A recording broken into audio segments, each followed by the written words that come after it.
What we work with at our trends consultancy, the Avant-Guide Institute, is trends. And one of the biggest differences between a trend and a fad is longevity. Trends are really important because they represent demand. They are what people are thinking and feeling. They're what your customers are thinking and feeling. They're what viewers are thinking and feeling.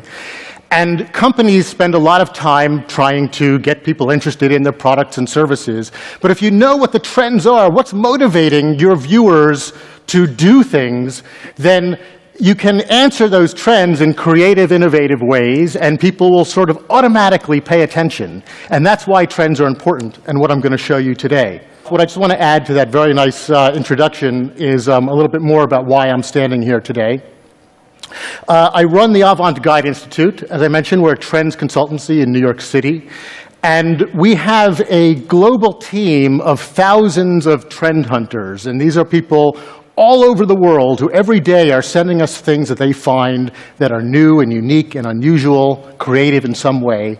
And what we do in our New York office is when we see the same kind of thing happening around the world, we recognize those trends, connect the dots, and help people understand, help companies understand what those trends are, and come up with interesting ideas.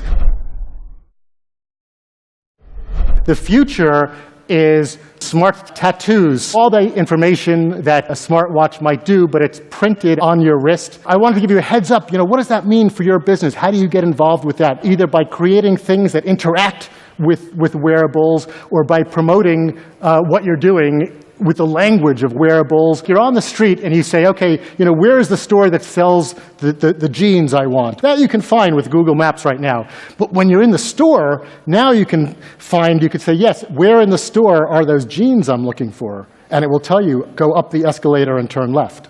Some of you may have seen, if you were in London or England, this British Airways billboard, which has an animation of a kid. Every time a British Airways plane flew by overhead, the kid would walk across the screen and point up at the plane and say, look, it's flight whatever coming from Barcelona or wherever it happened to be coming from.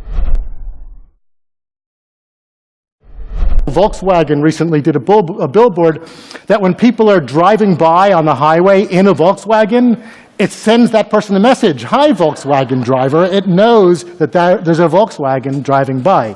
The first person who makes a TV ad that can interact directly with the viewers without other devices in between is going to be a huge, huge big hit. Just a couple of weeks ago, I was flying Virgin America in the United States, and on their seatback entertainment systems, they have the ability to buy a drink for somebody sitting in the next seat.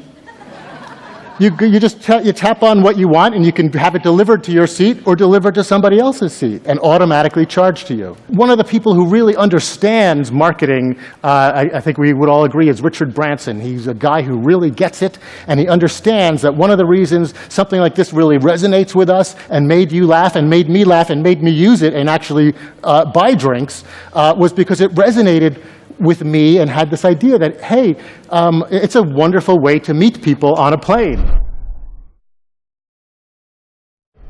A lot of what millennials are doing on that second or third screen is that they're connecting with other people, Facebook or Twitter, and maybe they're watching television together even though they're not in the same room.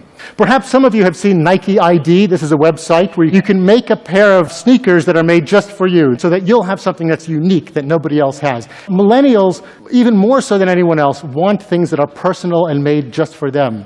This is a pair of 3D printed glasses, 3D printed nail art, 3D printed desserts, 3D printed dresses.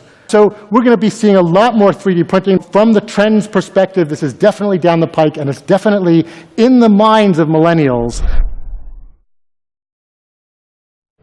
You go to Brooklyn, and everybody there is now like organic and natural and small batch and artisanal. A couple of years ago, I was at a conference, and as a joke, I put up this slide. I thought it was funny. Organic Coke. Because it seemed like the antithesis of what Coca-Cola actually is. Fair trade and naturally produced health drink, organic Coke. Well, sure enough, a couple of months ago, Coca-Cola just launched Coke Life. This was launched in Argentina a few months ago, and it's coming to Europe. It's being test marketed right now in Argentina, but their plan is now to bring it to Europe. It's not a joke anymore. And why is it not a joke anymore? Because it's resonating with the sensibilities of Coke's customers who want this idea of the language of Brooklyn, of things that are organic and natural and locally sourced. There's really not trends that are about any one thing. Social trends are what people are thinking and feeling, and they're looking for those same trends in every part of their lives, in the cars they drive, the clothes they wear, the television decisions they make, and they need to be spoken to as a lifestyle. It's a lifestyle decision. I'm often asked, what's the future of that trend? What's that going to look like in a year or two? And I can tell you that trends have a lot of inertia. When you see something starting to go in one direction, it's hard to make it stop, and it will usually get more so until there's something that either stops it or changes direction. Thank you so much. Thank you very much.